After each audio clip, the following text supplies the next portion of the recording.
Thursday morning, my wife and I wake up to go to garden. And then she makes coffee for us to prepare breakfast for us to go up in the height. Okay. And then all of a sudden rain started to fall. It was 6:30 in the morning. And then from there on, I said, I'm going back on my bed. I'm not going nowhere. And then finally, the rain started to come forth. So he told me, look the river crossing the wall. I said, no, it cannot be. It have to bust from up there. Then all of a sudden tell me, yes, it's crossing the wall. Yeah, by that time I sat down. When he told me we're not going in garden, I said, what are you going back to Lydom? Because a friend of mine in Baptist said, give me some shirts for children's school shirts to sew for. So I sat down the night trying to finish them, you know. So then when he told me, well, we're not going in the garden, I said, okay, well, I'll take a chance to go to Roseau. So let me try and finish up the little shirts so I could drop them into town for her. Who tell you? Boy. And then, go ahead. Each time I getting up and I looking at the river, but he on the bed light on cover up. So each time I looking at the river, I tell him when I see the water on the wall, it wasn't over yet. I call him and I tell him, look, the river going to Kindo. He tell me, no, the river not Kindo. I tell him, yes, look, the river going to Kindo. So then he got up and he tell me, see, I tell you the water not over the time he could go back inside to lie down. When I open the door again, because each minute I'm so curious, I keep on opening the door now and then, you know, and peeping at the river. And before I could like call him and I tell him, come and see. That time he come, the river was already, I cannot even explain it. Crushing up. Yes. And where I take it is, I was trying to open my back door to listen up when I see the river here to have an escape route. Then that house at that door, it just boom, and everything floated. Water just take over the place. So when I see that, it's that piece of stick there, that piece of stick there, Aaron Road I calling it. It's that God gave me to save my life. I burst the door below, burst it until when I burst it, water start to flow. When it started to flow, because batteries have been floating, coming around on the water, floating. I love camera, not camera, no, television. So when I put the water start, then I put that on top and I open the door, and the water just started to flow down, and I stayed there. Passing through our foot. And I stayed there, thing just passing over, eating our foot, like I don't know what was it. Furnitures and everything going. And then I stayed there, and my mind was the escape route. I cannot go there, I cannot go there. I said two ways I could escape. It was the river was too high. I decided, well, I could take a chance and swim. My wife can swim, and I would not be able to. And if she have to die, I'll die together with her. Yeah, but then I told her, darling, I said, look, we open the door open. I said, look, power. People say they have power, look power. And I cry and say, from whence cometh my help? My help is coming from the Lord. And we start praying. Yes, we keep on praying until both of us stand up in the door and the water passing around. We don't leave, never leave the door. That's all we were doing. Praying and calling on God and asking Him to just cease the rain, for us.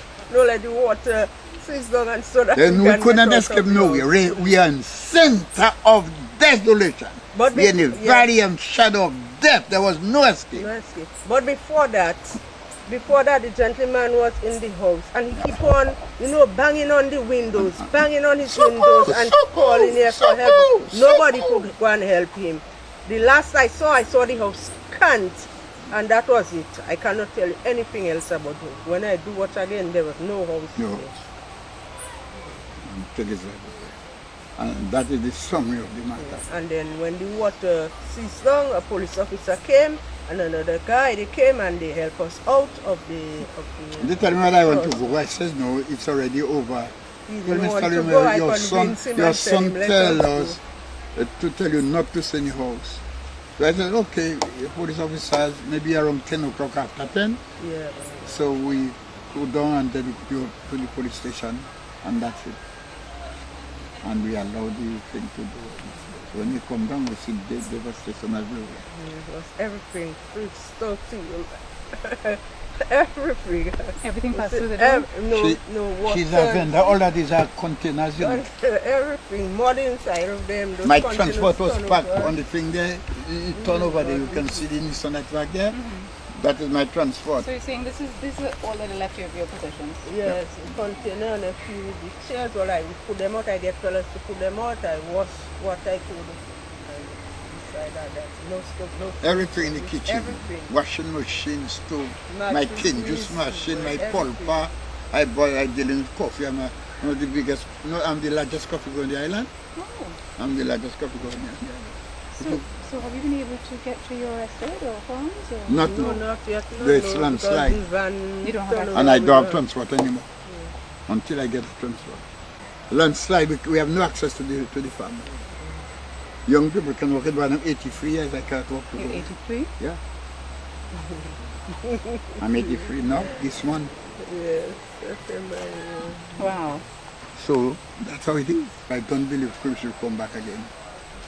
That area, I don't believe that. I don't see no low wall they can build to combat a river like that anymore. So I don't believe Cruz, that area, will come back again. That is my personal assessment. We have enough land to recreate Kulbis Tree and Pidit Savan, etc., etc. We have land all over Kolihuno, Kolutuguno. But we have had one of the largest pieces of land in the island, which I believe that is a point wrong. Point wrong can take the whole of Dominica. So I believe government, whoever, can look after those things.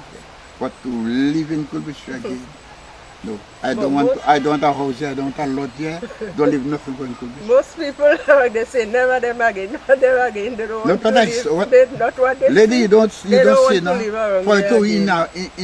inside of So two river bed, rivers, and there's no way you can escape. I sleep in there all night, you know, I never left. That's what I'm saying. Night. Yeah?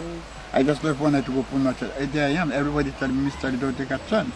I believe in God that if something will happen, God will allow me to leave out. I will not take a chance to say no, I'm not going to be. As long as a sign of rain, I'm moving away. It is deadly, it is devastating, it was rough, it was calamity, and if it was in the night, the whole village in that area particular will wipe up. The whole, nobody would escape it. Why should I take a chance like that? But there is a couple that was living there. And they escaped by the skin of their teeth. And it's because of their youth, their vigor, that they fought and then they escaped. They escaped by fighting it out from the room to come up there, and then the wife was a little bit outside, less water, then hold the hand of the man and escape. And they go. Devastating. I don't know. I just can't explain. It is too many things to say. First time in my life I experienced something like that. No match that. Nothing close to that. Morgan David, there was a big mango tree. It broke down my roof.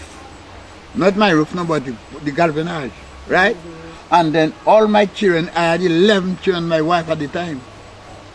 We survived in that little shed you see there, the little kitchen we hold there, that's my living. That's where we go when that thing burst out.